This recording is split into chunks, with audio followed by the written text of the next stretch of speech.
représenter pour ceux qui ne me connaissent pas. Je suis Simon Roblin, donc ça fait quelques années maintenant qu'on collabore avec Frédéric Peters, Mathieu Bertrand et consorts, Olivier Roy, etc. Et donc du coup, j'ai fait ma thèse dans le même laboratoire que Benjamin Battiot au sein de l'Université de Poitiers, et depuis peu, j'ai été recruté sur un titre de volontaire expert pour le SDIS 49. Pour un petit peu pérenniser notre démarche ensemble, et puis je dirais officialiser notre union pour parler dans des termes un peu plus romantiques, je dirais. Donc, partie qui m'a été demandée sur l'action de l'eau, et revenir sur les aspects qui sont traités dans le GDO sur la maîtrise du système feu de manière générale. Je vais refaire un petit point du coup sur le modèle de Thomas et les grandeurs qui sont associées à ça, qui vont rejoindre ce que vous a dit Benji en guise de préambule. Le modèle de Thomas, le voilà tel qu'il a été présenté dans le papier originel. Donc du coup, voilà, on a ici une vision un peu barbare de ce modèle de Thomas, et cette vision, on a souhaité la rendre un peu plus sexy dans le guide de doctrine opérationnelle avec des schémas de ce type-là, mais globalement, ça veut dire à peu près la même chose. On a donc toujours des transferts qu'on va qualifier de transferts de masse, avec de l'air frais qui rentre, des fumées chaudes qui sortent, et puis derrière également des gaz de pyrolyse qui sont émis dans notre volume. Et puis, donc voilà pour ces différents transferts de masse. Et puis, on va avoir des transferts de chaleur dans ce modèle via les trois modes principaux, les trois modes de transfert de la chaleur. Il n'y en a pas d'autres, hein, c'est la convection, la conduction et le rayonnement.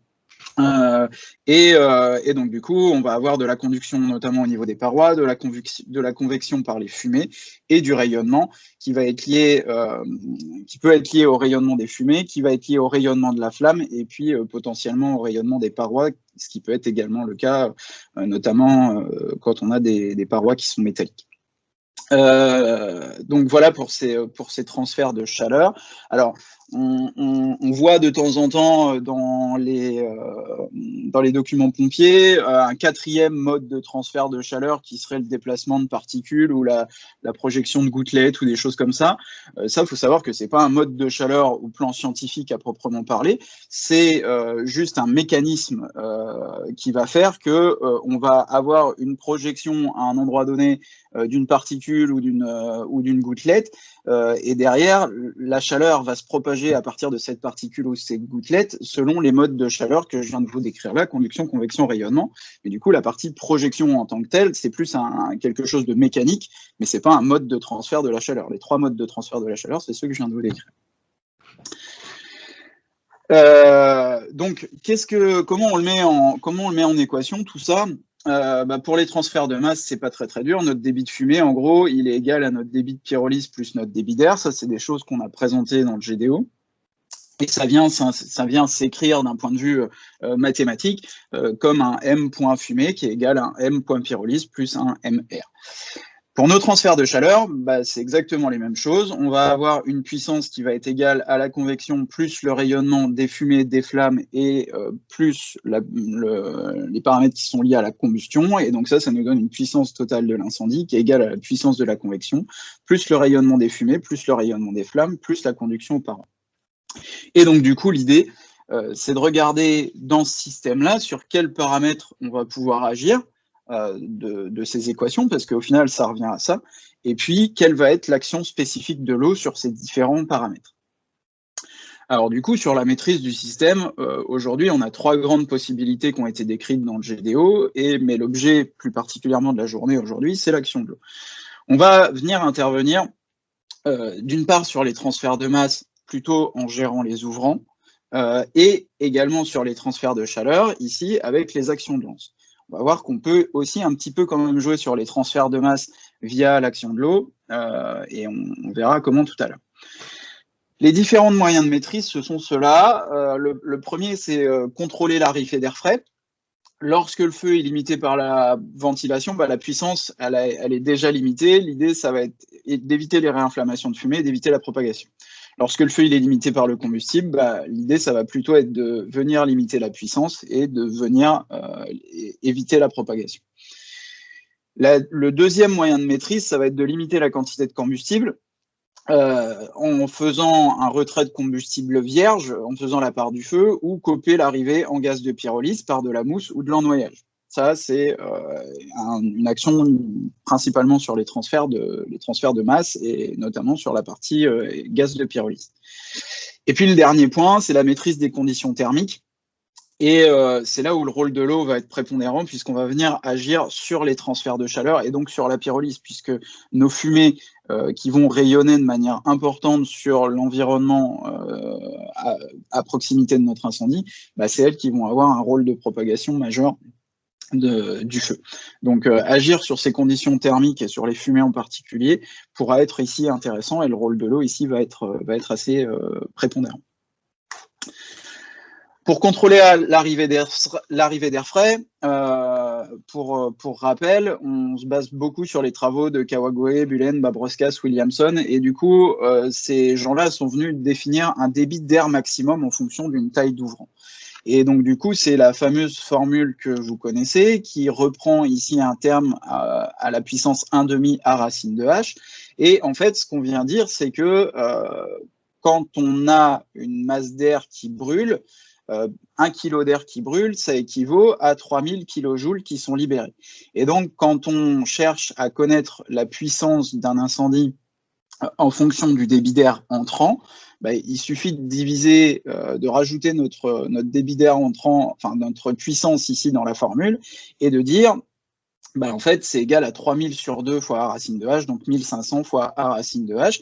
Et ça nous donne pour typiquement une fenêtre ou une porte, 1,5 MW pour une fenêtre ou 4,2 MW pour une porte. C'est comme ça qu'on arrive à ces valeurs-là, et ça a été calculé alors dans des conditions très spécifiques, hein. C'est toujours ce que vous a dit Benjamin sur les formules empiriques. Ça a été fait dans des cas très précis, avec un seul ouvrant, dans des structures type structure béton, etc. Et encore, on sait même pas bien comment ils sont arrivés à ça, parce que l'article originel, personne ne l'a en fait. C'est un peu quelque chose, un saint graal dans le domaine de l'incendie. On l'a toujours pas trouvé. En fait, il est cité partout, mais on n'en a jamais une version. Il est dans les tiroirs du gouvernement japonais, parce que c'est Kawagoe qui a fait ça. Je sais plus, ça devait être dans les années 70. Et du coup, on n'a jamais, enfin ce papier, on n'a jamais pu y avoir accès. Alors encore moi, il n'y a pas très longtemps, j'ai fait une demande auprès de l'organisme japonais qui gère dont Kawagoe dépendait, pour savoir s'il était possible d'en avoir une version, et pour l'instant, pas de réponse. Donc pour l'instant, ça c'est quelque chose qu'on utilise. On sait que ça a été démontré, mais ça a été démontré dans des conditions bien particulières, et c'est tout ce qu'on sait. C'est un retour d'expérience qui est purement empirique. Alors, il y a quelques risques sur cette partie de contrôle de l'arrivée d'air frais lors de la manœuvre des ouvrants. Ces risques, vous les connaissez, ce sont déjà des risques thermiques, parce que directement en ouvrant une porte, on va venir influencer la puissance du foyer, et potentiellement on va venir réenflammer les fumées. Et au plan de la santé, ça va venir déposer des suies sur les EPI. Les outils qui sont liés à ce contrôle de l'arrivée d'air frais, ça va être quoi? De la prévention grand public, avec cette notion de fermeture de porte quand il y a un incendie. Également des solutions techniques, hein. Je sais qu'il existe notamment dans les pays anglo-saxons des gonds de porte qui permettent aux portes de se refermer automatiquement sans forcément qu'il y ait de groom là associé. Ça va être également le smoke stopper sur la partie intervention. Et puis des protocoles de décontamination, des parcours OPI propres versus souillés. Alors je sais que ça aujourd'hui c'est bien en place dans le 49, mais j'imagine que c'est le cas aussi dans vos SDIS respectifs, avec aujourd'hui une meilleure prise en compte de cette partie décompta des EPI. Deuxième point dont on a parlé, c'est la limitation de quantité de combustible. Donc faire la part du feu, c'est bien joli, mais c'est surtout possible pour les feux en milieu ouvert, et du coup ça va être beaucoup plus difficilement applicable sur les feux confinés. Et pour ce qui est par contre de couper l'arrivée des gaz de pyrolyse, l'idée ça va être d'isoler le combustible en baissant les transferts de chaleur ou en diminuant la température, et dès lors, en abaissant la température de notre solide qui émet des gaz de pyrolyse, bah, il va de moins en moins pyrolyser et au bout d'un moment, ça va s'arrêter. Puis l'eau va créer une couche également qui va empêcher l'émission de ces gaz de pyrolyse. Et donc, bah, pour ça, en fait, on a plusieurs outils possibles, que sont les agents moussants. Alors là, je vous ai mis notamment dans des gros entrepôts industriels type aviation, ou alors l'ennoyage avec le jet droit. Pas oublier que ça reste aussi des configurations d'action qui sont complètement possibles en s'attaquant directement au foyer. Donc nous, ce qui va nous intéresser, c'est plutôt la troisième partie de nos moyens d'action sur le feu, ça va être la maîtrise des conditions thermiques aujourd'hui. Cette maîtrise des conditions thermiques, si on rappelle notre petit schéma et le modèle de Thomas, en fait, on a une boucle de rétroaction. Notre combustion, elle va générer de la fumée et de l'énergie, et du coup, bah, ces fumées, elles vont venir rayonner sur le combustible, qui vont venir émettre davantage de gaz de pyrolyse, etc., etc., etc., et c'est ça qui va venir, au bout d'un moment, à propager notre incendie et à arriver à des feux qui peuvent potentiellement être pleinement développés. Donc l'action sur les fumées, elle est assez importante, et quand on va agir sur les fumées, on vient faire quoi? Ben, on agit sur les transferts de chaleur qui vont influencer cette pyrolyse du combustible, notamment qui est liée au rayonnement des fumées. Plus les températures des fumées vont être élevées, plus les flux reçus par les cibles, plus le flux reçu par les cibles va être important. Et en plus, bah, la progression va être impactée dans la veine d'air frais et on va avoir un échauffement des combustibles sous la couche de fumée avec une inflammation potentielle de proche en proche. Donc la maîtrise des conditions thermiques, on a plusieurs options possibles. Ça passe essentiellement par la maîtrise des fumées, et à ce moment-là, on va avoir deux modes d'action possibles qui sont la diminution de leur volume par le biais de la création d'exutoires, ou alors l'abaissement de la température, et c'est là où on va avoir une action possible par les moyens. Donc, quelques notions de thermique et de physique vont s'imposer pour voir quelle est l'action de l'eau justement sur ces niveaux de température. Alors, c'est des choses que vous connaissez et que vous avez, qui ont été décrites dans le GDO et que vous mettez en pratique dans les formations aujourd'hui, mais je vais vous fournir des petits outils pour vous aider à mettre un petit peu plus ça en évidence. Pour rappel, la température, c'est un indicateur de l'énergie interne d'un système. Ça traduit un degré d'agitation des molécules entre elles, en fait. Et plus on va apporter d'énergie à un système qui ne la dissipe pas, plus sa température, elle va augmenter.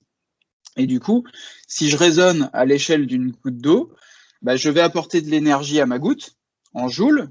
Sa température, elle va augmenter jusqu'à 100 degrés. Et puis derrière, elle va changer d'état, elle va passer de liquide à vapeur, et à ce moment-là, lors de ce changement d'état, elle a encore besoin de plus d'énergie.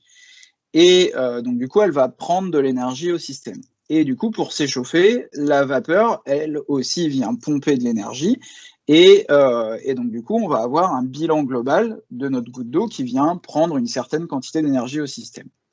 Alors pour ça, je vous ai fait un petit Excel. Alors j'ai pas non plus la fonction moi pour passer les documents, Fred. Je veux bien que tu les passes. C'est du coup exemple V stagiaire là. Donc merci. Je vous ai fait un petit Excel du coup ici qui vous permet d'illustrer ça si vous le souhaitez le réutiliser en formation pour les stagiaires. Donc, au titre du rappel, pour élever sa température d'1 degré, 1 gramme d'eau liquide, il a besoin de 4,18 joules. Pour passer de 100 degrés liquide à 100 degrés vapeur, notre gramme d'eau, il a besoin de 2257 joules. Et pour élever sa température d'1 degré, 1 gramme de vapeur va avoir besoin de 2,01 joules. Donc là, on a plusieurs étapes qui vont avoir lieu dans la durée de vie de notre goutte d'eau.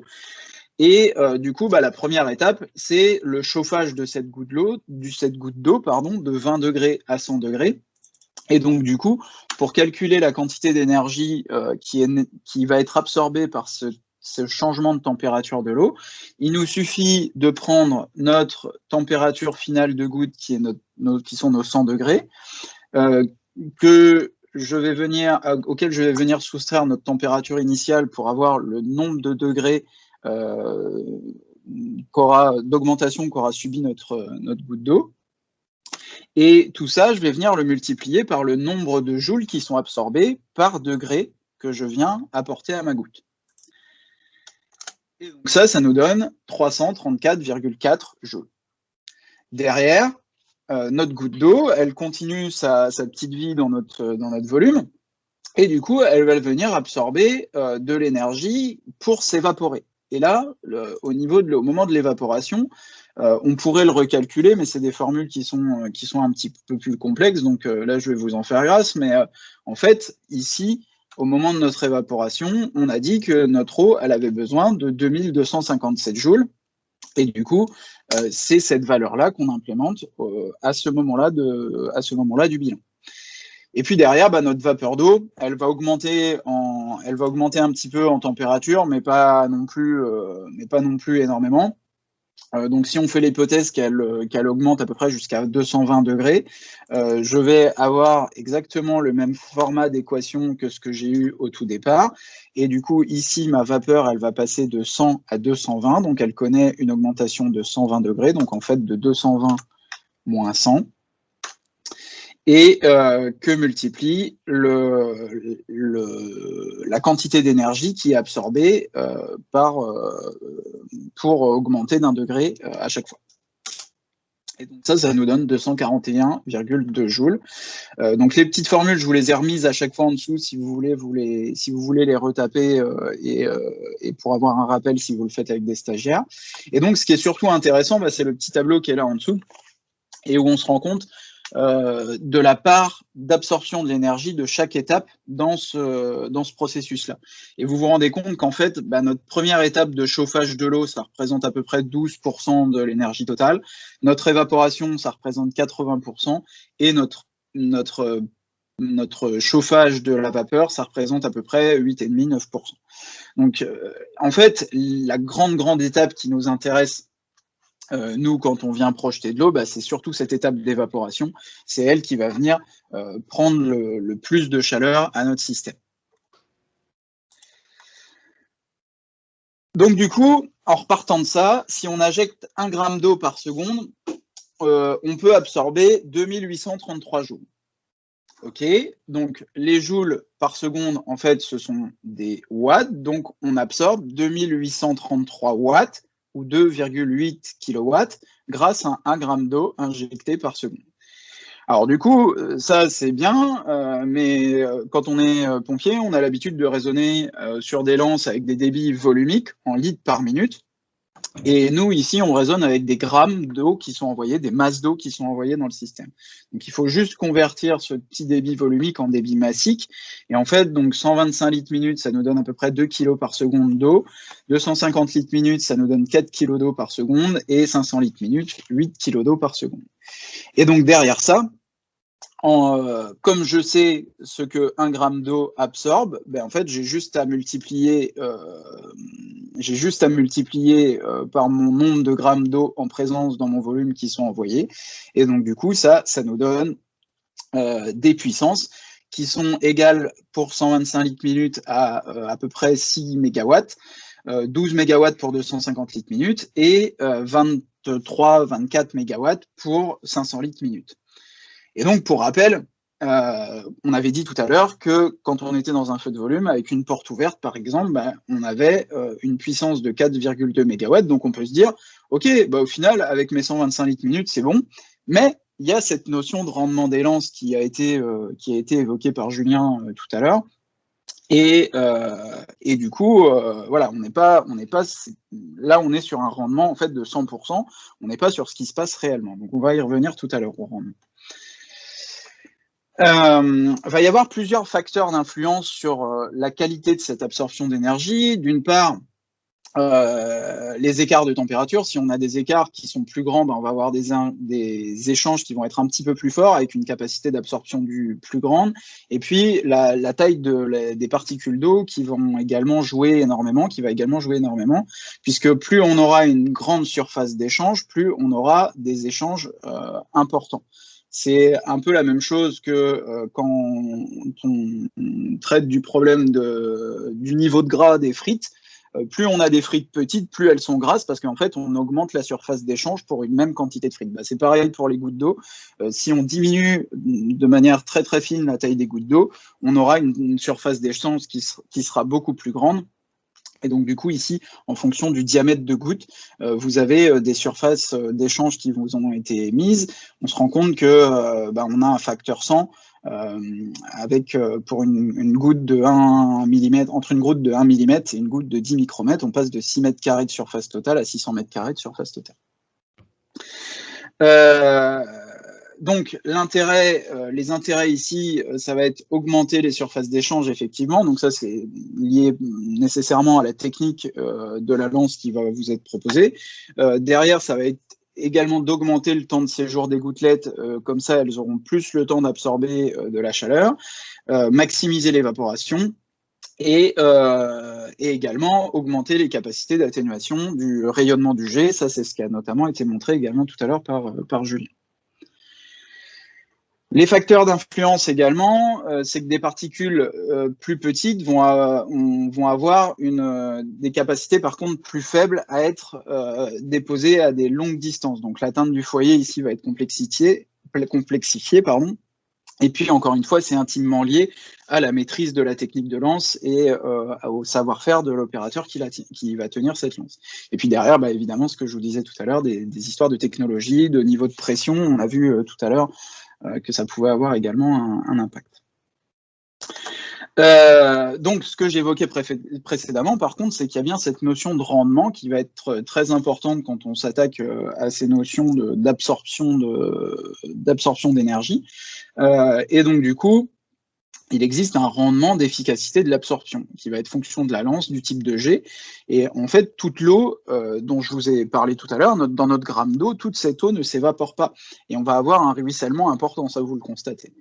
La littérature nous disait dans les GNR qu'on avait des rendements qui pouvaient être de l'ordre de 20%.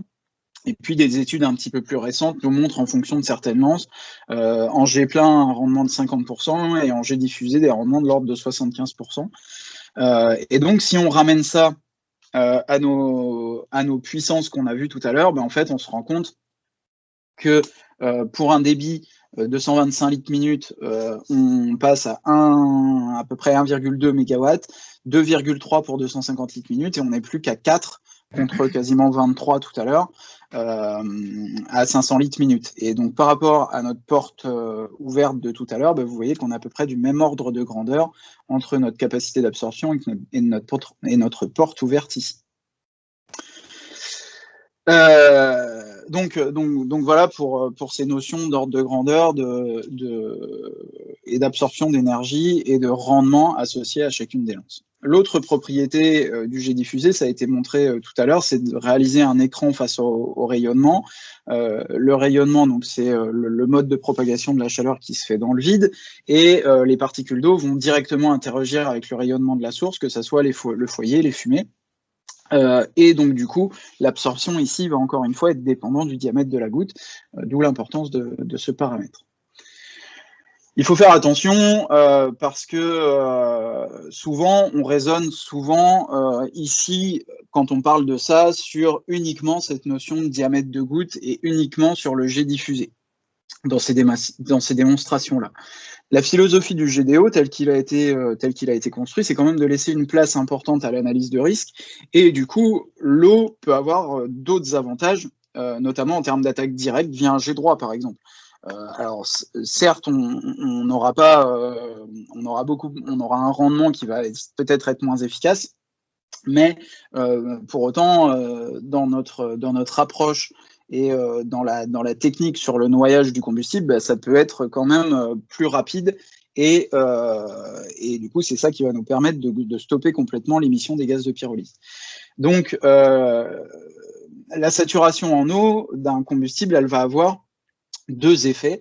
La première, ça va être de le refroidir, et donc du coup, comme sa température, elle va être directement en correspondance avec l'émission de gaz de pyrolyse, ça va nous permettre de limiter cette émission. Et puis derrière, on vient créer une pellicule en noyant le combustible sur ce dernier, et donc on va stopper l'émission, je dirais, mécaniquement. Donc, il ne faut pas oublier cette option qui est assez fondamentale dans les approches et pas oublier non plus de le rappeler aux stagiaires parce qu'effectivement, bah, cet aspect attaque directe du combustible peut être aussi intéressant. Alors après, toujours fonction du degré, je dirais, et de la résistance structurelle du combustible, hein, qu'on n'aille pas propager le feu ailleurs, mais ça peut être des choses qui peuvent aujourd'hui également qui ne doivent pas être oubliées en tout cas. L'autre aspect qui va être également important, c'est sur l'action de l'eau, c'est son évaporation qui va permettre un remplissage du volume en feu. Et donc en fait, dès lors qu'on va introduire de l'eau dans notre système feu, en fait, on introduit une nouvelle masse dans ce système. Et en fait, le débit d'eau liquide qu'on introduit, bah, ça devient en fait de l'eau vapeur et bah, comme nous l'a dit, comme on est dans un volume fermé, on va avoir un remplacement au fur et à mesure de nos différentes masses par notre eau vapeur. On va avoir un problème de place dans le volume et donc du coup notre vapeur d'eau, en fait, elle peut venir abaisser la concentration d'oxygène qui est disponible pour le foyer, et on va avoir un rôle d'inertage ici. Donc ça peut être intéressant, c'est un autre mode d'action de l'eau, mais ça peut aussi présenter des risques, notamment en termes de retour de vapeur, donc il faut utiliser ça en connaissance de cause. On va passer à une petite application pratique sur ces notions de puissance, et mettre ça un petit peu en relation avec les capacités d'absorption des lances. Alors, c'est un petit exemple sur lequel on a travaillé aussi sur les autres groupes, et puis que je vous donne également en format Excel dans le deuxième onglet de la feuille qui vous a été donnée par Frédéric. Donc, du coup, on va réaliser ce petit exemple-là. Mais avant ça, un certain nombre de points doivent être abordés. Pour bien comprendre comment on fonctionne quand on vient réfléchir sur ces niveaux de puissance de feu. L'idée de ce petit exemple, c'est d'appréhender déjà des ordres de grandeur, de puissance et de les mettre en relation avec vos capacités d'extinction. Manipuler également des formules qui sont très simples. Promis, on n'ira pas plus loin que des multiplications et des divisions. Et ça va nous permettre de traduire une certaine réalité physique. Et puis, ça va vous permettre aussi également de voir comment on formule des hypothèses sur des cas pratiques et sur de la modélisation d'incendie, par exemple. Et puis derrière, bonne démarche scientifique se veut de conclure quant aux résultats qu'on obtient. Et on va mettre en perspective les ordres de grandeur qu'on aura trouvés et on va essayer de réfléchir sur les choix de stratégies opérationnelles que l'on peut mettre en œuvre au regard de nos moyens et des ordres de grandeur de puissance qui sont développés. Donc on va repartir du cas de l'incendie de la cathédrale Notre-Dame, donc en 2019, 400 pompiers sur les lieux à peu près, 18 lances qui ont été déployées, et du coup la mise en données d'équation, elle a été réalisée par Pierre Carlotti. Alors vous trouverez dans mon support des petits liens pour aller vers l'article original. Et du coup, ces calculs-là, ils ont été posés sur le papier dans un article de Fassoris. Donc Pierre Carlotti, en fait, était le directeur de l'ancien laboratoire central de la préfecture de police de Paris. Et du coup, il est venu faire un petit article de retour d'expérience suite à l'incendie pour essayer de justement mettre en valeur ces ordres de grandeur. Donc les ordres de grandeur qu'il a calculés, ils sont complètement en cohérence avec les niveaux de puissance qui ont pu être dégagés par ces incendies-là, qui ont été calculés par une autre méthode, par l'INERIS, via une autre approche, et on se rend compte qu'on est à peu près dans les mêmes ordres de grandeur. Donc c'est quelque chose qui est assez fiable et sur lequel vous pouvez vous baser, quoi. Donc du coup, l'idée, comme précédemment pour le petit exemple, l'idée c'est de vous fournir un outil Excel qui est complètement pré-renseigné. Toutes les données et toutes les formules, elles sont indiquées, et le cheminement de la démarche, il est décrit dans le document. quelques hypothèses avant de commencer, parce que effectivement sur des feux comme ça et même sur des feux un peu plus petits, comme l'a dit Benjamin, hein, on est obligé de faire des hypothèses, on n'a pas le choix. Parce qu'on est sur des systèmes qui sont très très complexes et donc déjà nous ici notre première hypothèse elle va porter sur une hypothèse de géométrie de la structure parce qu'il va falloir qu'on calcule le volume de notre charpente et donc du coup on va dire que on considère que la partie chœur et nef de la cathédrale, on ne considère pas ici le transept et la flèche, et on va assimiler le volume de notre charpente à un prisme droit qui vous est représenté ici. Donc ça, c'est la première hypothèse. Ça ne change pas fondamentalement les choses, d'autant que au niveau de la flèche, on a une compensation à peu près du volume du bois qui est au niveau du transept, donc pas trop de contre-indications à faire ça. Autre hypothèse, on va considérer que tout le bois n'a pas brûlé dans l'incendie, ce qui n'est pas complètement faux. Et du coup, par contre, pour savoir les quantités de bois qui ont brûlé, bah là, on est un petit peu plus embêté. Donc du coup, là, on doit faire des hypothèses sur les volumes et les quantités de bois qui ont été impliqués pendant l'incendie. Donc on va considérer que on a 75% de la charpente qui a brûlé au total. Donc on a 25% de bois qui n'a pas brûlé. Et du coup, cette masse, elle est importante parce que vous savez que quand on calcule les puissances, on a besoin d'un débit de pyrolyse. Et ce débit de pyrolyse, il va être fonction de la masse de combustible disponible. Et puis, autre point important, pendant le palier de puissance de l'incendie, on a besoin de savoir quelle est la masse de combustible qui a brûlé. Et donc, du coup, on va faire l'hypothèse qu'au plus fort de l'incendie, il y a la moitié de ces 75% qui étaient impliqués dans le feu. Donc, on a 50% des 75% qui ont été impliqués pendant la période de plateau sur la courbe de développement du feu telle que vous la connaissez. Autre hypothèse qui est assez cohérente avec ce qu'on a pu observer au plan opérationnel, c'est une durée de feu de 4 heures, avec une phase de montée en puissance qui a duré 1 heure, une phase de palier de puissance qui a duré 1 autre heure, et une phase de décroissance qui a duré 2 heures. Et donc c'est pendant ce palier de puissance ici que 50% des 75% ont brûlé. Donc là vous avez 75% sur la totalité, 75% de la charpente qui a brûlé sur ces 4 heures, et du coup, pendant cette période-là, c'est 50% de ces 75% qui ont brûlé. Donc voilà pour ces hypothèses qui sont importantes en guise de préambule, et puis maintenant on va passer sur la partie pratique. Donc, vous verrez donc en deuxième onglet de l'Excel, je vous ai mis ici un lien déjà vers l'article de Pierre Carlotti. Et puis, la première étape de notre petit problème, ça va être de déterminer la puissance du feu. Alors, on a 2 méthodes qui sont possibles ici. Une première méthode, je dirais vraiment à la grosse maille, qui va juste considérer un feu de charpente bien ventilé. Et en fait, on va juste considérer que 1 mètre cube égale 1 mégawatt de puissance. Et à partir de ça, on peut déduire une puissance globale. Donc, c'est vraiment une première approche à la grosse maille, juste pour avoir un ordre de grandeur. Et puis après, on va considérer quelque chose d'un peu plus précis, parce qu'on connaît la masse totale de notre charpente à Notre-Dame.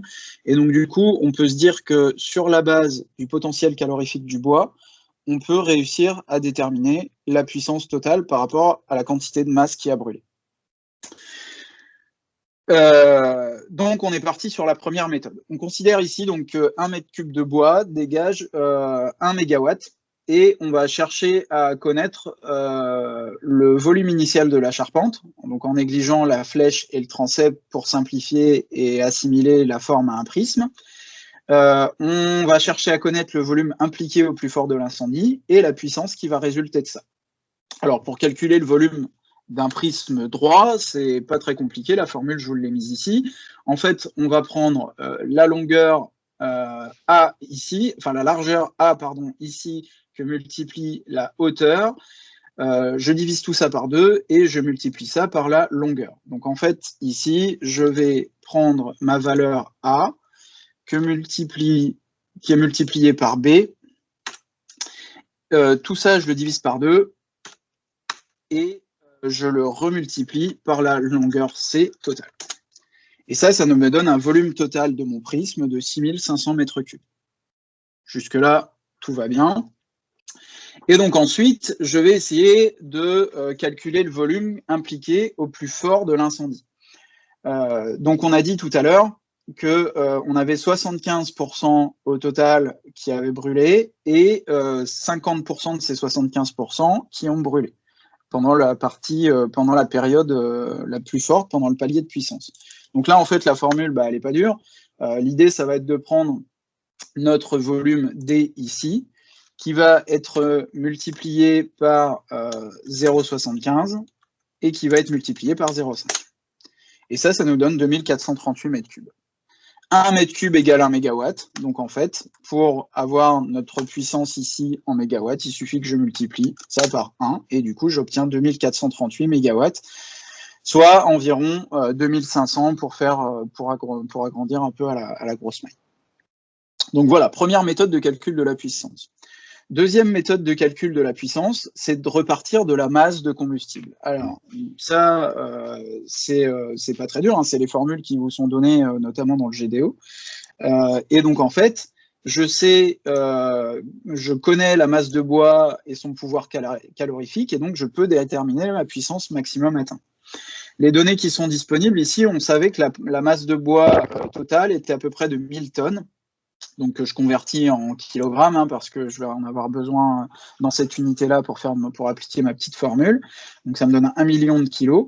Et pour le pouvoir calorifique du bois, on va considérer qu'on est à peu près à 17,5 mégajoules par kilo. La littérature nous donne 17 à 20 pour du chêne comme ça, 17,5 c'est assez cohérent. Donc, on va essayer maintenant de calculer le potentiel calorifique total de ma charpente. Donc, en fait, pour connaître le nombre de joules qui sont disponibles au départ, je vais devoir multiplier mon pouvoir calorifique ici de 17,5 mégajoules par ma masse totale de bois en kilos, puisque j'ai 17,5 mégajoules qui sont contenus dans 1 kilo de bois. Donc ici, ma petite formule, ça va être ni plus ni moins que de multiplier A par B. Ça donne 17 500 mégajoules, et je me suis trompé, excusez-moi, il faut que je le fasse en kilos, donc en fait 17 500 000 mégajoules. La puissance dégagée lors du paroxysme de l'incendie, pendant le palier de puissance, comme précédemment, on va considérer qu'on a les 3/4 de la masse qui ont brûlé et que 50% de cette masse a brûlé pendant le palier de puissance. Et deuxième hypothèse, donc on considère une durée de feu de 4 heures avec 1 heure de croissance, 1 heure de plein développement et 2 heures de décroissance. Alors, la première étape, c'est de dire, OK, j'ai 50% de ce potentiel calorifique total qui a brûlé. Donc, en fait, j'ai 75% de ce potentiel calorifique total qui a brûlé sur toute la durée de l'incendie. Donc, je viens multiplier ça par 0,75. Oh. Excusez-moi.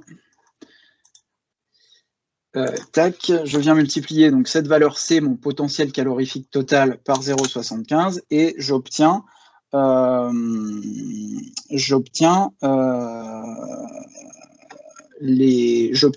tout le nombre de joules qui a vraiment été dégagé pendant toute la durée de mon incendie.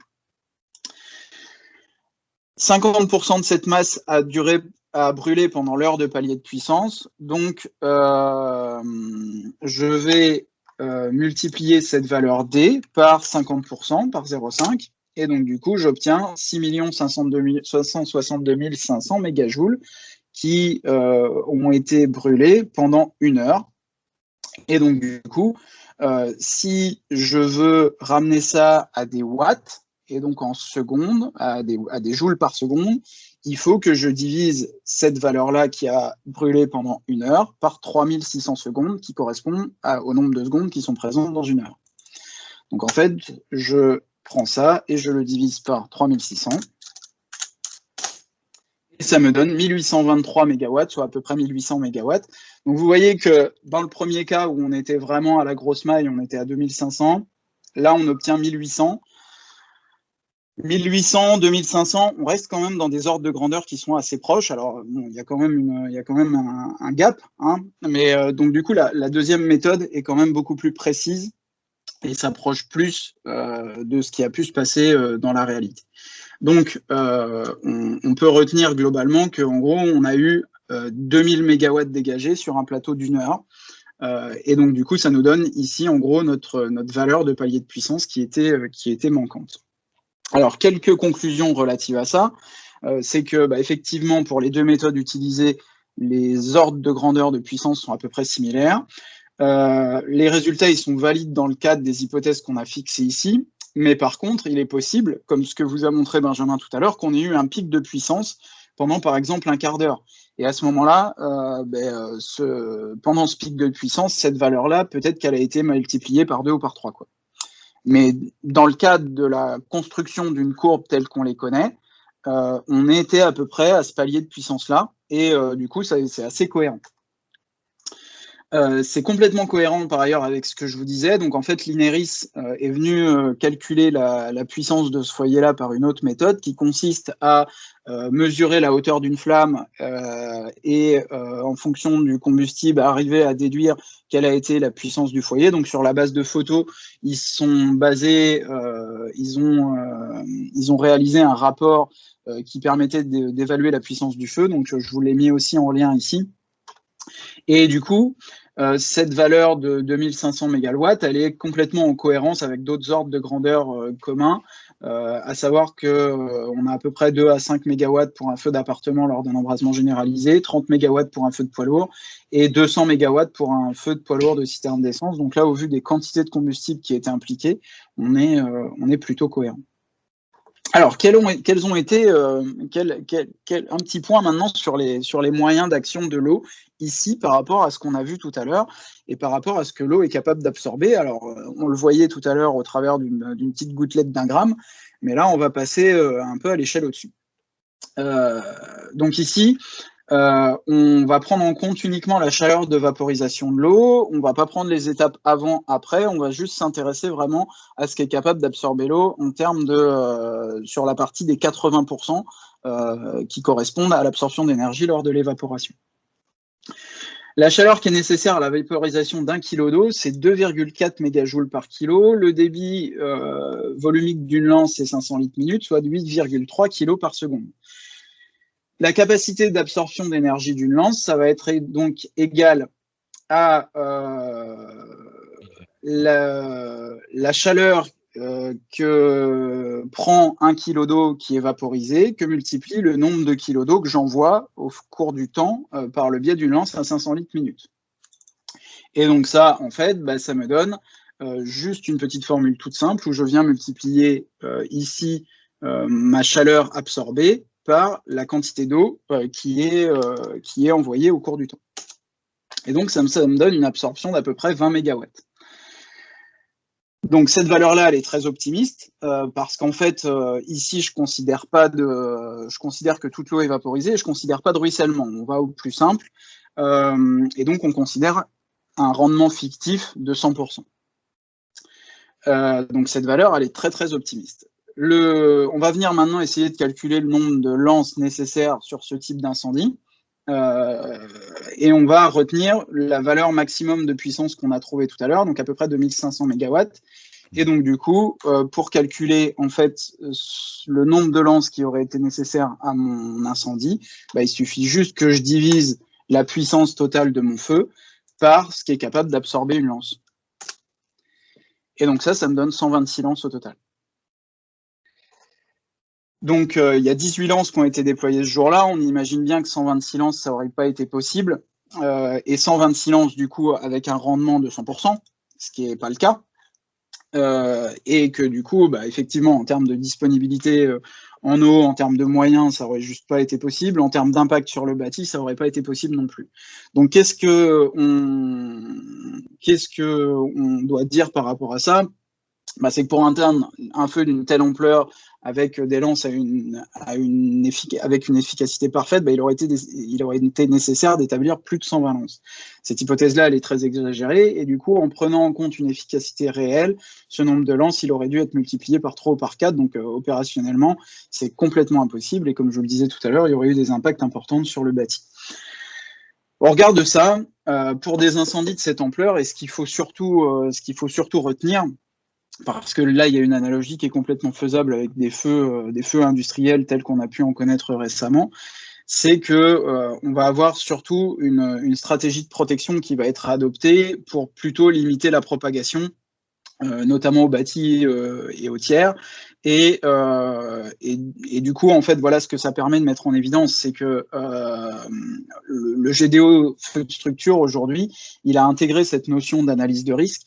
Et ce qu'il faut aussi rappeler en formation, et notamment pour les centres les plus petits qui ne seraient pas amenés à intervenir souvent sur des feux d'importance, c'est que voilà, aujourd'hui, les moyens, ils permettent d'absorber en énergie qu'une certaine quantité d'énergie, et du coup c'est quand même un peu limitatif, et quand on sait que le feu dépasse nos capacités, il faut plutôt agir sur des stratégies de protection dans un premier temps, et derrière attendre des moyens plus importants pour pouvoir vraiment attaquer et être efficace, quoi. Donc voilà, l'idée derrière ça, c'est de vraiment refocaliser et de recentrer un petit peu cette notion d'analyse de risque qui va incomber au premier chef d'agré, et que ce dernier, il soit à mesure d'appréhender la situation d'un côté et puis ses capacités en termes de matériel de l'autre côté.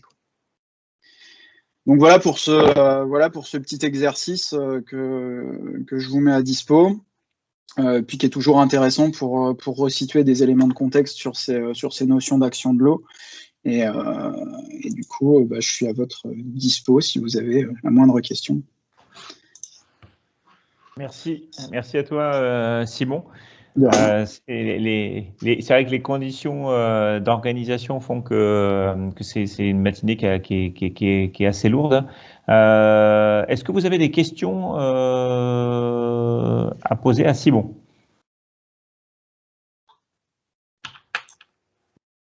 Moi, j'en ai au moins une. Enfin, en tout cas, une et un constat qui était un petit peu. Ah, il y a Alexandre. Vas-y, Alexandre. Pardon, du coup, c'est vrai que le temps de réaction est toujours. Donc, je suis désolé si je coupe un peu la parole. Donc, merci Simon. Encore une fois, c'est hyper intéressant. Après, j'ai quelques questions. En fait, tu sais, avec l'expérimentation de la brigade et puis la nouvelle expérimentation sur la brumisation biphasique, j'ai essayé moi de rechercher d'où venaient ces fameux 20% ces 20% de rendement, parce que dans la littérature, même dans celle de Paul Greenwood, en fait, elle est souvent citée. On la retrouve nous dans notre GNR, ou même dans le premier travail qui avait été initié par le groupe de travail accident thermique, qui a permis d'amener à la réglementation des 500 litres. En fait, on en parle, mais on cite jamais la source. Alors, moi, j'ai peut-être quelques éléments de réponse, mais est-ce que toi, de ton côté, t'as fait éventuellement cette recherche-là? Je t'avoue que non. Parce que du coup, quand j'ai sollicité, en fait, Paul Greenwood m'a renvoyé sur des expérimentations qui avaient été faites en France. Et en discutant, pardon, avec Franck Gaviot-Blanc, que je pense beaucoup d'entre vous connaissent, il y avait une étude qui avait été initiée par Promessis, et ça remonte à quelques années, sauf que les résultats ont été gardés un peu sous cloche. Et du coup, ces 20% de rendement, en fait, ils sont pas du tout, enfin, ils sont estimés un peu comme toute la démarche scientifique que vous nous avez amenée ce matin. En fin de compte, on dégrossit, on essaye d'expliquer pour mieux comprendre, enfin de synthétiser pour comprendre. Et les 20% de rendement, en fait, ils sont tirés soit de manière pragmatique sur des feux réels où on a estimé la puissance du feu, on a calculé toute l'eau qui avait été utilisée pour ces types de feux-là, et on a pris ça sur plusieurs années ou sur plusieurs types de feux.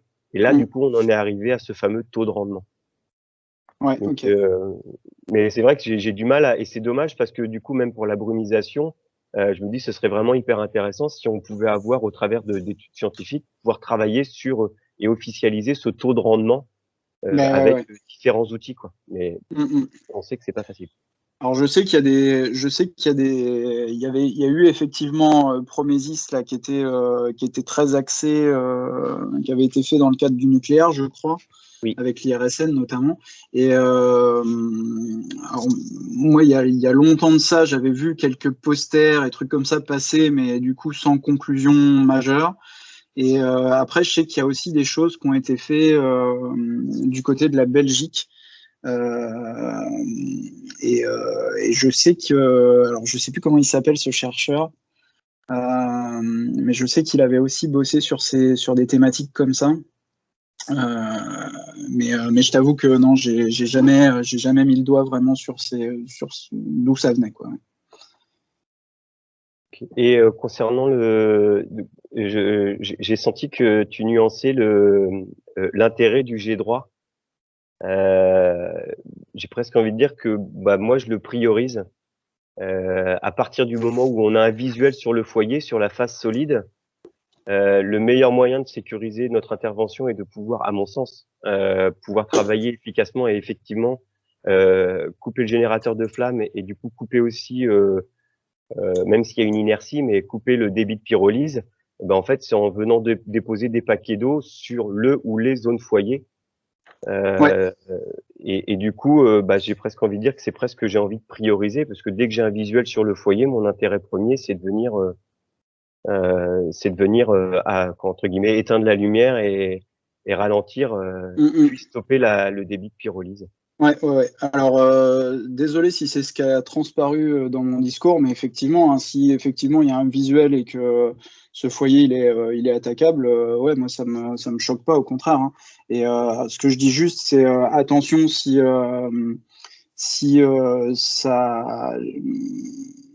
sa résistance structurelle Oui. liée au feu est impactée, que ça aille pas projeter des particules qui sont enflammées ailleurs et puis que ça propage ailleurs, quoi. Mais sinon, ouais, complètement. C'est là où des fois dans la sémantique, dans le discours du formateur, moi j'essaye de faire la différence entre un jet droit et le fameux jet bâton qu'on appelait avant. Oui. Le jet bâton, il a un effet percutant et du coup il peut projeter des matières incandescentes. Autant le jet droit, on va venir travailler de manière technique et déposer des paquets d'eau. Ouais. Donc écoute, après ouais, pour moi c'est bon. Merci Simon. De rien, merci à toi. Merci à Alex d'avoir mis le doigt là-dessus. Ça avait fait l'objet d'un premier échange avec Simon, parce que l'idée aussi c'était de pouvoir aborder la question des phénomènes et de l'action de l'eau, tout en repositionnant bien les actions de l'eau, où là on parle en fait de l'absorption thermique, on va dire à partir du moment où elle est projetée, enfin l'optimisation avec ce que tu as évoqué sur les différents critères d'optimisation. Mais effectivement, et là je m'adresse à tous ceux qui assistent à la visio, sur la question que l'on doit éclaircir, et ce que vient de dire Alexandre, c'est de repositionner ce que moi j'appellerais plutôt globalement petite goutte, grosse goutte, quoi, ou la question de l'ennoyage, ou l'ennoyage qui va consister plutôt à effectivement à isoler le combustible, empêcher que la pyrolyse ait lieu, et la question de l'absorption thermique là, qui va être où on va absorber tout compte fait l'énergie qui a déjà été libérée du solide, alors que de l'autre côté, on va plutôt faire en sorte qu'elle ne se libère pas du solide, et que dans on peut constater, et je le mets cette affirmation là, que tous les premiers, quand on s'est approprié le guide national de référence sur le phénomène thermique, et que l'on a commencé à introduire la question de l'importance d'absorber l'énergie en phase gazeuse, etc., on a un peu oublié le bon sens aussi, que oui, il fallait faire ça pour traiter la question thermique des fumées qu'a pu évoquer Benjamin et son influence dans la propagation, mais qu'il fallait en même temps travailler et aller chercher l'énergie, couper la flamme, empêcher le combustible de réagir en l'ennoyant, celui qui est soumis directement aux flammes ou celui qui va l'être, Donc, je ne sais pas si ça amène une réaction, mais c'est important qu'on repositionne les choses. Voilà. Du coup, il y a Thomas qui parle d'une MSP sur le CSF. Alors, le CSF, je l'ai. La MSP, c'est quoi? C'est une mise en situation pratique ou... Ouais, professionnel. Ouais. En fait, il y a professionnel, ok. Il y a tout un cours où on parle de ce que tu nous as évoqué là, et ce sera très bien. Et ça donne des éléments supplémentaires, je pense, à nos stagiaires pour mettre en application tout ce qui a été évoqué. Souvent, c'est un cours qui est difficile. Celui-là, donc, il est assez lourd au niveau de la connaissance pure de l'absorption de l'énergie. Et on se rend compte qu'ils ont besoin de la mise en pratique. Et le document que tu nous donnes est en lien parfait avec ce qu'on travaille sur le CSF. Et c'est top. Merci. Bah, de rien, tant mieux. C'est cool. Effectivement, c'est une richesse. Hein. Je vous ai mis en lien là à la demande de, je me souviens plus qu'est-ce qu'il me l'a demandé, d'Olivier. Donc le WeTransfer pour les documents, ce qui vous n'arrivez pas à les recueillir via Teams. Merci effectivement de nous donner ces outils-là parce que je pense que ça permet aussi dans vos pratiques pédagogiques. Alors peut-être de venir de manière didactique refaire faire les calculs plutôt des citations de vos formateurs, hein, je pense, hein, sur les questions de puissance, et puis effectivement de pouvoir matérialiser la question notamment des feux d'entrepôt, puis de la question de rapport entre puissance et qu'à un moment donné on peut arriver aussi à des impossibles opérationnels. Donc ça fait du lien entre notre petit feu de structure, le feu plus important. Je tenais aussi à indiquer. Pardon? Oui. Il y a deux constats qu'on menait à ça. Il y a ce premier article là, qui est assez intéressant. Puis après, il y a les travaux de Mathieu Bertrand aussi dans le cadre de son Master Easy qui a bossé sur les limitations opérationnelles sur les feux d'entrepôt et les feux industriels. Et du coup, effectivement, aujourd'hui, dans les approches, on n'a pas forcément, en termes de prévision, par exemple, hein, on n'a pas forcément cette réflexion sur les puissances qui vont potentiellement être dégagées sur un site industriel. Donc, il y a des approches aujourd'hui en Nouvelle-Zélande notamment qui se basent sur ces notions de puissance et de disponibilité de moyens en eau sur un territoire, qui sont assez intéressantes. Et Mathieu s'est un peu penché là-dessus dans le cadre de son Master Easy là. Et du coup, c'est pour ça qu'on est parti plutôt là-dessus, quoi. Je viens de mettre le lien justement par rapport au rapport de Mathieu. Le lien que je viens de vous mettre là, c'est ce qui fait qui vous renvoie vers le rapport effectivement de Mathieu qui est intitulé Dimensionnement des moyens de lutte contre les feux de grand volume type entrepôt. Je tenais aussi à indiquer que vous vous souvenez tous que quand on intervient au CSF, on a une séquence sur les effets de l'eau qui s'appuie en fait sur l'analyse de courbes et sur sur un caisson technique de lance où on analyse les courbes et on voit les éléments. On est en cours de réflexion, donc n'hésitez pas à contacter qui est-ce qui se charge de revoir ça. C'est pas toi, Alexandre, côté 35, qui réfléchit à revoir cette séquence-là? Je réfléchis à beaucoup de choses, mais non, j'ai pas été, missionné pour ça. D'accord, ok. Bien joué, Fred, bien joué. Tu as essayé de le placer, c'est bien. Non, mais on a évoqué ça, de faire évoluer cette séquence-là, parce qu'elle atteint ses limites et que on pourrait aborder les choses un petit peu différemment. J'avais autre chose, mais j'ai perdu. Je sais pas si ça. Ouais. Vas-y. Du coup, non, je voulais demander à Simon et en même temps l'avis des autres formateurs. Du coup, m'intéresse. Enfin, Simon, en fait, l'exemple que tu as donné avec la cathédrale, pour moi, il est hyper intéressant, il est riche. Mais je t'avoue que du coup, ça me donne envie avec ton accord, à la limite qu'on puisse reprendre la même chose, mais qu'on puisse retravailler sur un autre bâtiment, un autre ETEX, qui puisse donner du sens pour nos futurs formateurs ou les futurs stagiaires ou les stagiaires qui peuvent être à qui on peut donner ce petit TP-là, ce travail-là. Parce que bien souvent, dans les gens qu'on a en face de nous, on a des gens qui ont différentes fonctions. Et tu vois, sur la cathédrale, je pense pas qu'ils aient utilisé tant de lances à 500 litres minute. Ils étaient peut-être plus sur du 1000 voire peut-être voir un peu plus. Après, se poser la problématique d'accès, parce qu'une des grosses problématiques sur ce feu-là, de toute façon, même s'il avait été peut-être moins fort, mais l'accessibilité à la zone foyer, elle était hyper complexe. Donc, en fait, réutiliser exactement la même chose, mais peut-être avec un autre style de bâtiment ou quelque chose qui se rapproche un peu plus à du courant, mais qui mettrait tout autant en valeur les effets de l'eau comme tu l'as amené dans cette séquence-là. Ouais, bah hésite pas, hein. Après, du coup, ce qu'il faut arriver à déterminer, et c'est là où c'est toujours un peu compliqué sur sur des feux, en fait, c'est les quantités de matériaux impliqués. Essayer de ramener ça. Alors c'est bien quand il y en a le moins possible parce que derrière il faut quand même des enthalpies, des potentiels calorifiques qui matchent. Donc c'est là où ça se complexifie. En fait, là où c'est pratique pour ce feu-là, c'est que en gros il y a que du bois et puis c'est un volume qui est simple et du coup les courbes de développement étaient bien connues, quoi. Donc mais ouais, c'est complètement applicable à autre chose. Faudrait chercher si on peut pas trouver des trucs dans ce style-là, quoi. T'as des exemples en tête ou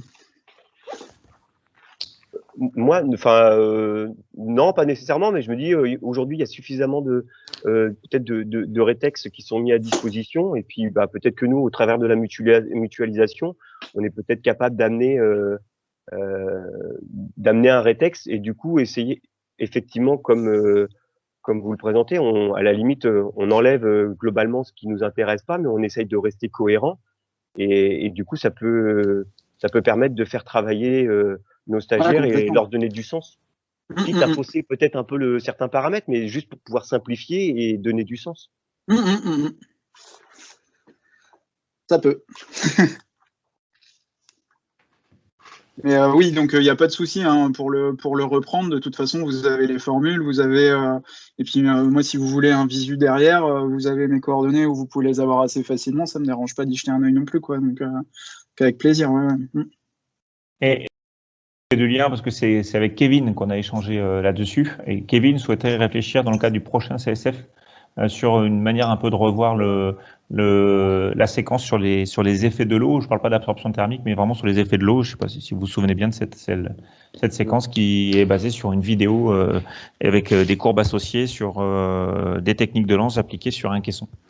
Moi, j'avais peut-être une dernière question que je pose à Simon par rapport à la présentation qui a été faite par Julien et notamment la caractérisation des lances. Il y a un des critères qui n'est pas pris en compte. Encore une fois, c'est l'efficacité d'un jet plein en fait ou d'un jet à grosses gouttes. Est-ce que pour toi, ça peut représenter une limite de ne pas s'être intéressé à ça? Parce qu'on s'intéresse au rayonnement, on s'intéresse la capacité d'absorber, de protéger, la capacité d'absorber des calories dans un plafond de fumée, et il m'en manque un. Et peut-être aussi Alex, hein, de me donner ton avis là-dessus. Alors, la discussion qui émanait d'un des collègues sur les autres matinées, c'était que les jets droits ne valaient pas forcément entre les différentes lances. Après, je sais pas si ça fait partie des critères qui sont les plus importants pour te fixer un critère de choix, en fait. Je t'avoue que je suis limité sur la connaissance du truc, mais après, alors d'après ce qui ressort, mais je pense que là, c'est vraiment de la vision d'un expert technique qui a bien bossé sur le sujet, et ce qui est ressorti lors de la dernière rencontre, comme on fait ce matin, c'était qu'effectivement, il pouvait y avoir des différences entre les jets de doigts, mais moi, je t'avoue que ma réponse à première vue, ça aurait été, c'est à peu près tous les mêmes, quoi. Mais voilà, je sais pas. Ouais, ou que concrètement, la technicité, enfin en tout cas, ça a moins d'importance en fait. Il y a peut-être moins d'intérêt, ouais. Je sais pas. Ouais, ok, ça marche, merci. Alors, moi, de ce que je peux en retirer, hein, c'est que effectivement, si on prend les 4 lances qu'on avait mises à disposition et que on faisait varier, l'idée en fin de compte, c'est dans la démarche scientifique, c'est de faire varier le moins de paramètres possible. Pour que justement, en fin de compte, on puisse venir contredire les effets les effets des résultats. Donc l'idée, donc la définition des différents types de jets. Donc le jet diffusé de protection, c'était au plus large pour le jet de protection. Le jet diffusé d'attaque pour la sécurisation, c'était un angle de 45 degrés, aussi au niveau de la diffusion qu'au niveau par rapport au sol. Et après, concernant le jet qui nous a permis de récupérer l'efficacité sur la face solide, le jet droit, en fin de compte, sur toutes les lances, il n'y avait pas une seule lance qui avait un jet droit à peu près similaire. Donc du coup, il a été établi d'ouvrir le jet pour avoir un impact. On était limité par l'encadrement du caisson, parce que si je fais quelque chose de trop large, en fait, je viens toucher les bords et du coup, il n'y a pas d'intérêt. L'idée, c'était d'avoir un jet le plus concentré possible, mais qui soit qui soit identique sur toutes les lances, pour que du coup, en fin de compte, ne vienne faire évoluer dans le paramètre que la diffusion proprement dite, pas l'angle, mais la qualité entre guillemets des gouttes et le débit. Ok, ça marche. Est-ce que il y a des questions que vous souhaitez aborder ou poser à Simon? Je ne vois pas de Du main. coup, comment ça se passe, Fred? Tu nous fais livrer les plats repas ou... C'est ça, je les envoie là. Normalement, tu as un Uber Eats qui doit frapper à ta porte d'ici 4 minutes d'après mon application favorite. Voilà. C'est pas vrai, hein, je ne commande pas sur Uber Eats. Donc ce que je vous propose, parce que c'est quand même dense, hein, et merci en tout cas vraiment à tous les intervenants. Ce que je propose de faire, c'est donner la parole à chacun, s'il veut un petit peu réagir sur ce qui s'est joué ce matin, et puis éventuellement d'évoquer des pistes d'attente pour la prochaine fois. Et puis peut-être que si vous avez des remarques plus à froid, vous pouvez me les faire par rapport aux présentations, me les faire suivre par retour de mail sans aucun souci. Et je peux donner la parole à Max d'Orléans. Oui, bonjour à tous. Matinée très très riche, vraiment toujours très intéressant de vous écouter. Maintenant, c'est à voir comment on va pouvoir mettre ça sur le terrain. Donc sur la partie brumisation, donc on verra la suite des événements. Pour la partie action de l'eau, maintenant, je pense qu'effectivement, il faudrait retrouver un TP pour faire mieux ressortir tous les éléments qui ont été donnés et par rapport à tous les outils aussi qu'on a dans la mutualisation. Voilà. Sinon, non, rien d'autre à dire. Moi, je viens tout juste d'arriver dans le 1049, donc voir ce que le 10 pratique pour améliorer toutes nos actions, notamment dans la formation. Ok, merci à toi. Est-ce que on peut donner la parole peut-être il y a Arnaud, je vois, qui est là au titre du 35. Est-ce que tu as un commentaire à faire? Peut-être Alexandre et Arnaud.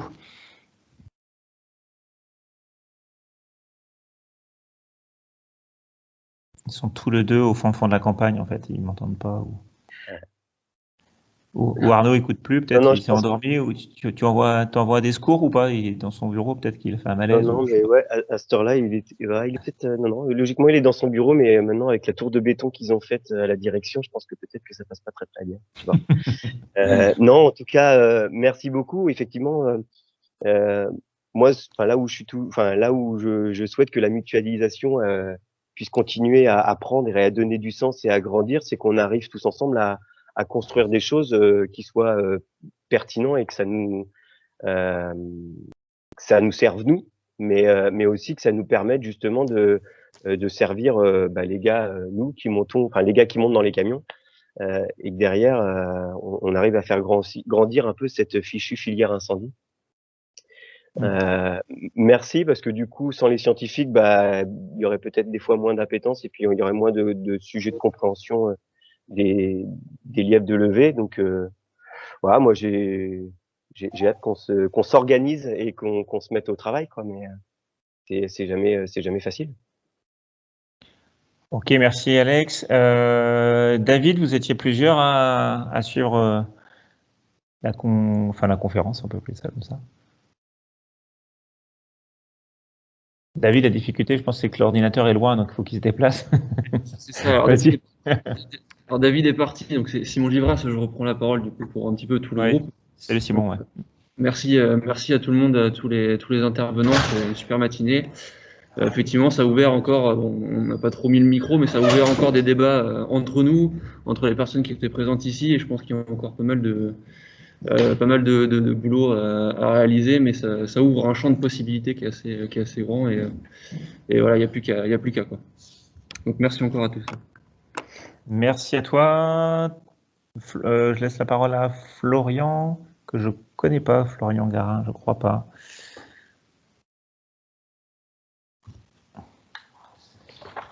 Florian prend pas la parole, peut-être qu'il y a un problème technique. Thomas, termine par Thomas. Moi, j'ai tout dit, moi, c'était top, ouais, j'ai bien apprécié. Ça correspond en fait à la trajectoire qu'on est en train de prendre. Bah, Fred, tu seras plus à même d'en parler que moi, mais sur le discours qu'on est en train de véhiculer auprès de nos centres de secours à portée départementale et à faible activité opérationnelle. Donc, ouais, je valide complètement ce qui a été dit ce matin, et au contraire, ça conforte tout ce qu'on est en train de faire. C'est cool. Ok, bah, moi, je vous propose, merci à vous, je vous propose de conclure, et peut-être de laisser le dernier, s'ils ont un mot à dire, ceux qui ont pris la parole le plus aujourd'hui, et ils termineront. Donc, pour répondre un peu à ce qui a été dit dans vos réactions, c'est que effectivement, il y a beaucoup de choses qui sont dites, et puis la question de comment on se leur approprie au niveau du terrain. L'objectif, c'était pas forcément que tout ce qui a été dit là soit transposé immédiatement, hein, c'était pas l'intention. C'est juste que effectivement, il a été utilisé le terme ouverture. On est vraiment là-dessus, sur la question de s'ouvrir aussi à ce qui est caché un petit peu derrière les choses qu'on manipule, et puis de pouvoir appréhender à la fois d'où ça vient, comment on peut les utiliser, les limites, et puis d'être en mesure aussi de dire qu'on peut au contraire reculer sur certains trucs et ne pas aller trop loin, et puis on en parlait par rapport aux effets de l'eau, et repositionner un petit peu de notre discours. Je pense que ça doit nous ouvrir à prendre des décisions en connaissance de cause, et ça doit nous permettre aussi effectivement de démontrer que la plus-value de tout ce que peuvent apporter nous, d'un côté parfois plus pragmatique des choses par rapport à ce qu'on observe et aux problématiques auxquelles on est lié, et puis aussi de pouvoir interroger une démarche avec une approche plus scientifique, où il y a peut-être des gens qui se sont posés des questions ou qui ont des grilles d'éléments de réponse qui vont nous aider à avancer. Est-ce qu'il faudra les prendre? Est-ce qu'il faudra vraiment aller jusqu'au bout d'une démarche scientifique? Peut-être pas. On voit bien que même l'essai de caractérisation des lances, on est un petit peu dans l'entre-deux. On réfléchit un petit peu à quelles sont les données qui nous intéressent. On utilise des mesures maintenant que il y a encore quelques temps, on avait du mal à appréhender, hein, les questions d'énergie, de puissance, de flux rayonnés, d'absorption thermique, tout ça. Bon, ben voilà. Mais raison gardée aussi sur la manière dont on utilise ça demain en formation pour nos opérationnels. Et je pense que ça doit dire aussi à la fois sur les volets, sur les questions techniques de lance, hein, à la fois sur la question des doctrines, comme l'a évoqué Thomas, sur l'usage des évolutions des techniques opérationnelles, donc doctrine d'engagement, en fonction du type de lance que j'ai, qu'est-ce que je demande à mes équipages, le volet forcément matériel, puisque et j'espère bien qu'on arrivera à avoir quelque chose un peu transversal avec les services techniques pour faire du lien aussi, parce que c'est les acheteurs, et que des fois on se comprend pas forcément, ou en tout cas on comprend pas forcément leur problématique, et de leur donner les outils qui leur permettent de pouvoir aussi eux progresser. Et puis le volet formatif, moi je retiens aussi que notamment sur la question de notre discours pédagogique, notamment sur les effets de l'eau, mais aussi sur tout ce qui a été évoqué sur la modélisation, qui peuvent nous aider à mieux appréhender nos modélisations à échelle 1 ou à petite échelle. Ça peut être aussi une capacité de continuer à nous faire progresser. Voilà ce que j'avais à dire. N'hésitez pas à me faire suivre par mail. Aux journées techniques, elles auront lieu donc avec OSI 56. On doit reprogrammer avec Fabrice une partie qui vous sera destinée à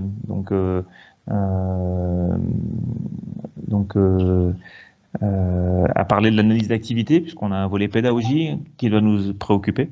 Donc je pense avec Fabrice, on calera une date. Donc je vous laisse la parole, Simon et puis Benjamin, si vous voulez dire le dernier petit mot, d'au revoir. Et en tout cas, merci vraiment d'avoir été présents et à ceux qui ont animé la matinée.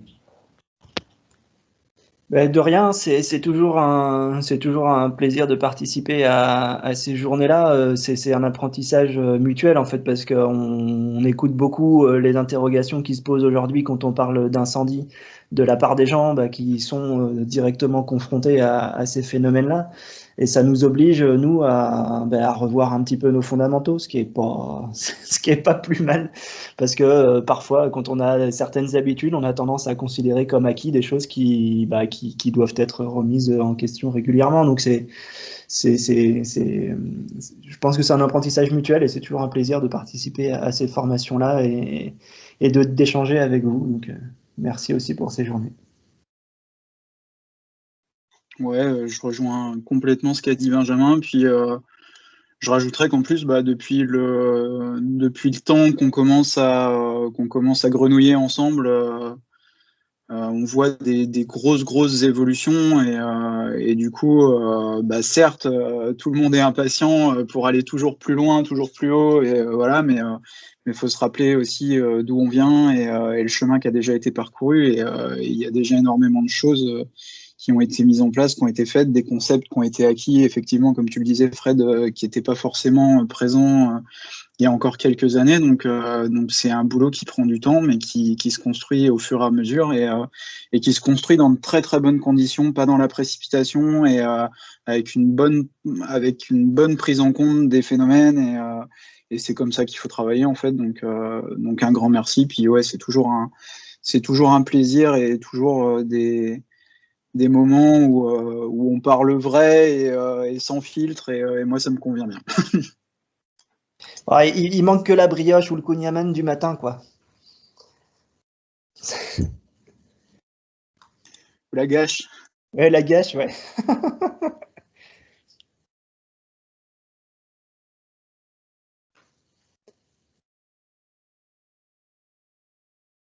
Je sais pas si quelqu'un parle, moi j'entends plus personne.